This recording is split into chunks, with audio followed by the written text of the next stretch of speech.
All joking aside, who came up with the name Adam Warlock? Wait, apparently it was the High Evolutionary and a lady friend named Ellie. Every question has an answer. Welcome, dear listener. I am the voice of Benji, and this is the review of the new Adam Warlock Not Hero Pack. Over the course of the next few minutes, you will be the recipient of astute observations and amusing commentary about the cards contained within the umbrella of Monsieur Warlock, including his Signature 15, Nemesis deck and Obligation. We start as ever on one side of his identity card. Here is Alter Ego Screams middle of the road, with a rec of 3, a HP source of 11 and a hand size of 6. Boring! But wait, this Caped Crusader is an avatar of life. And apparently that means we have part 3, my dear witnesses, of the deck building bending rules. First there was a Spider-Woman, then there was a Gamora, and now version 3 represents all the colours of the rainbow. So let's soak this in. We have to bring an equal number of each aspect card that rounds out the 40/50. Yeah, I'd almost forgot you could take 50 cards in an MC deck. Is this the time to break free from our 40 card prison? Lol. No. So not only are we fair in terms of aspect representation, but Adam Warlock is a singleton man. You can only have one of each non-Adam Warlock card. Wowzers, this is going to be interesting. I think it's safe to say that the deck building space just got expanded a wee bit. I'm excited. What we saying then, 5 basic and 5 of each aspect? Sounds about right. Oh, and I should have mentioned, you can bin a card to remove a status card from our Mr. Zen. This is actually really quite sweet. Underestimate that little cherry on your top at your peril. I'm liking this guy already. Let's flip him over. Okay, first big criticism, and you know how much this irks me, but shouldn't an alter ego have, like a different name? He's even wearing a cape on both sides. How has he not been clocked already? May I suggest Clark Kent's Guide to Pulling the Wool? A 1-1-2 basic power stat line is clearly a bit of smoke and mirrors, because on paper that's trash. And I'm sure there's more to this story. A hand size of 5 is Kel Surprise, but look at the little battle mage ability. Discard a card once per phase and let the good things happen. Now I hate nothing more than having that one bleeding card left in my hand that's mocking me, that I couldn't min-max my turn with. Well, get wrecked, Leftover. You're getting disposed of to the tune of 2 damage, 2 thwart, heal an ally for 1, probably my favourite, and buffing all 3 basic powers until the end of the round. A sweet finale that almost cajoles you into defending in the villain phase as well. Once again, none of this is broken, but it's really fun, and I can assure you that even after playtesting, this adds a nice little mini game to your hand management every turn, whereby a 50-50 choice gets made for you when you can leave a certain aspect in your hand for this little proc. Overall then, identity card gets a me likey. Just tell me the rest is this good. And the walls came tumbling down. I genuinely feel trolled talking about Pip the Pointy-Eared. Putting aside the meh-worthy 2-cost 1-1 basic power and 2 HP not so awesomeness, the best thing, very clearly about this little piggy, is that he has toughness. Oh, and a close second place is that he's worth a wild resource. Yes, you can make the argument that for $2 he can take a couple of slaps to the face for you. Kind of a reverse double stun effect.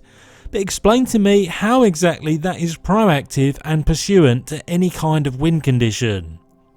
Maybe I'm so dismissive of this card because of the frankly weird energy mental resource requirement to make this card instant speed. I mean, why? you can't play it before boost cards are revealed either, so it doesn't really make sense as a throw under the bus ally. I do think, however, it's the resource requirement that has vexed me so, because it can do a stalling job, but just how often is it going to do so in place of doing something better? From one strange card then to another, in the form of Soul World. An absolute doozy of a card, so long as you get into the right tempo of discarding. Just think of the insane value that this can provide. Without really stopping a beat, if you time this right, you can get double-digit healing just from abusing cards that give you benefits from discarding, of which there are a few and which we'll come on to. Don't get me wrong, you don't want to fly too close to the sun and get too low on HP. But it's still a great card, healing more than you would if you were to flip and recover. But the ceiling on this card's power is just crazy, maybe even broken. Time will tell. Next up, and I swear this is all in an unusual order, is the mostly obligatory at this point, exhaust a card and get a resource. Here named the Karmic Staff. Best part about this is A, it generates a wild resource, but don't get excited Pip, and back in your cage, and B, it's not conditional. You can spend it on whatever the bleeding hell you want. Yes, it costs 2 for those 2 alphabetical privileges, but setup cards like this almost always force you to take half a turn off anyway. So how many Donald Ducks do you think I give? Grade A, Rampage. And just when you thought Adam Warlock only has unique cards in his signature 15, well, you might be right. It's his cape's turn to shine now, but I must say this card doesn't inspire me a great deal. Because of Adam's innately pants attack and thwart, you're not getting wonderful value from readying him, unless you found a way to deck build him in to an all singing, all dancing, basic power monster machine. Which, spoiler alert, is not possible. You know what you'll probably use this most for is feeling free to defend in the villain phase, and then still get to turn sideways in the hero phase. I can think of worse cards then, but I can also think of better. Get in there 2 copies of Cosmic Ward, you non-unique little beauty. In all seriousness though, this signature 15 is all over the place.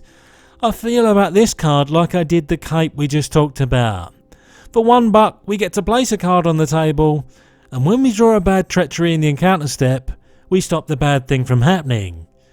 With no annoying draw another encounter card chicanery that normally comes with these types of cards. I like it. The problem is it's not going to be winning any awards because it won't always get great value. But like the little dependable fail-safe bodyguard that could, I'm glad the Warlock has access to it. Oh, and this scales marginally well at expert difficulty and beyond, so bear that little tidbit in mind. 2 copies of Mystic Senses is where it's at as far as I'm concerned. I love economy cards, I really do. Abilities and effects that let me do more things on my turn make my miserable little face crack a little smile. And the fact that you can plonk 2 of these down and have the staff on board means there's very little you won't be able to accomplish.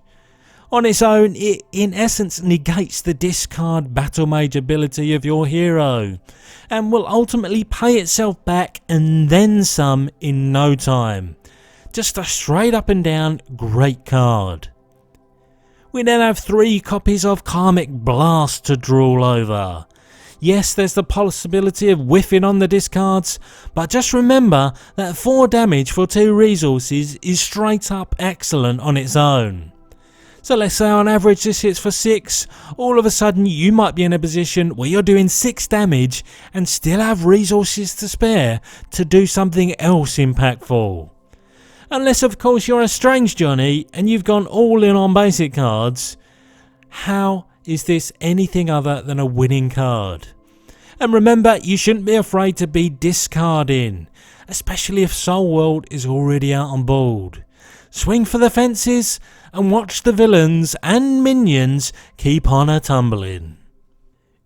In my experience, as we gaze longingly into Adam's apple's shiny eyes, is that whenever a threat removal signature card that mirrors a damage dealing one comes along, it is always strictly inferior.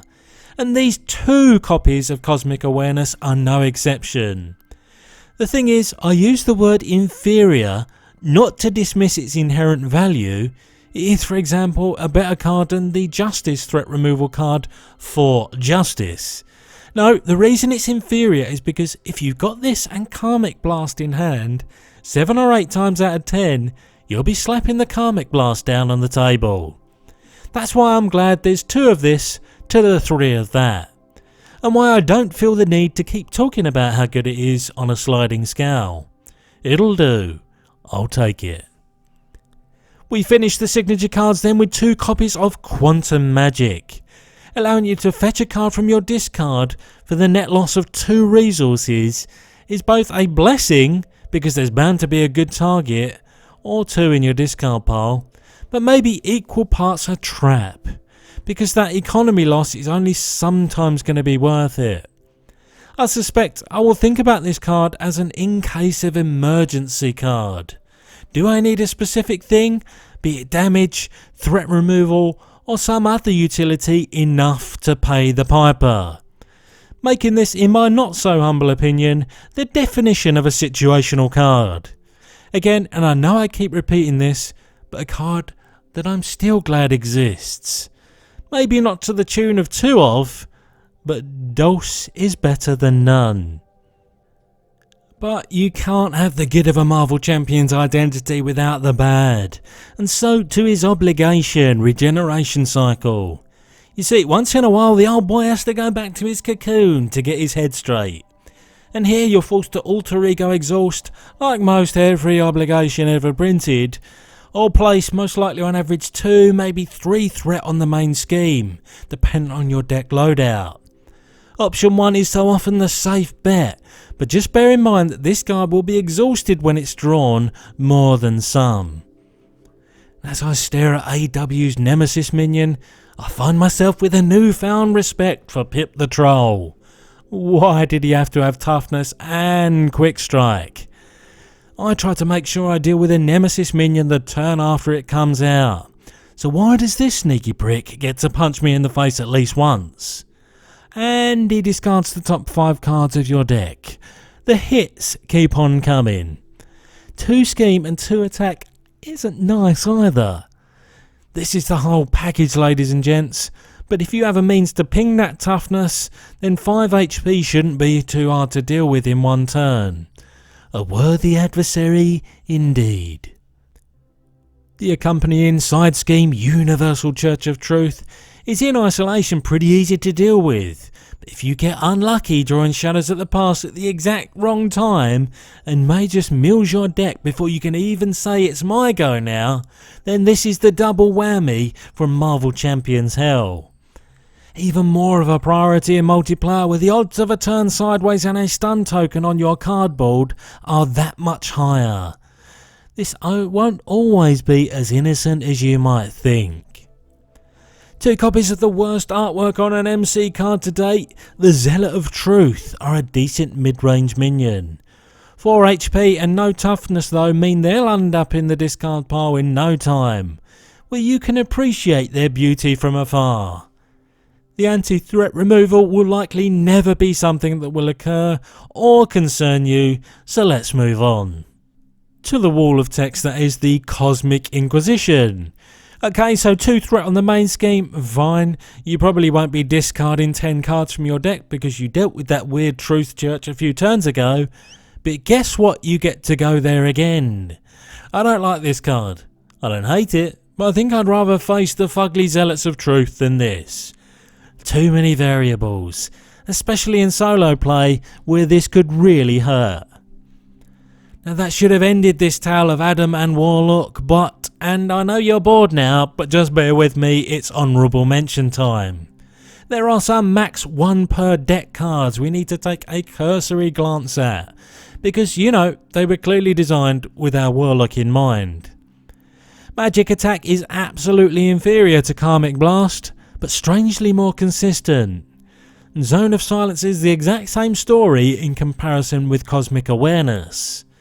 Summoning spell really does reward going all in on 4 and maybe 5 drop allies, and shield spell does what it says on the tin. But how much do you care? Seriously now, it's almost bedtime. But there's also a suite of resource cards: Audacity, Determination, Innovation and Preservation to talk about, giving you a wild resource and a cherry to boot on each of them. It's only Innovation that has my respect. I'm just not really sure you need these cards in your deck with the alternatives available. I know Pip wants them in your deck, but trusting that guy would be some crazy shizzle. And oh my god, we're almost done. Thank you eternally for bearing with me on this journey of discovery into the pot of gold and a sprinkling of strangeness and utility that is Adam Warlock, the identity. They really did break the mould in the design space with this guy, but overall there is without doubt an exceptional power level here, and with the right deck, he's going to be up there in terms of win rate. Alas, I have been the voice of Benji, and this is him pronouncing that this video has ended.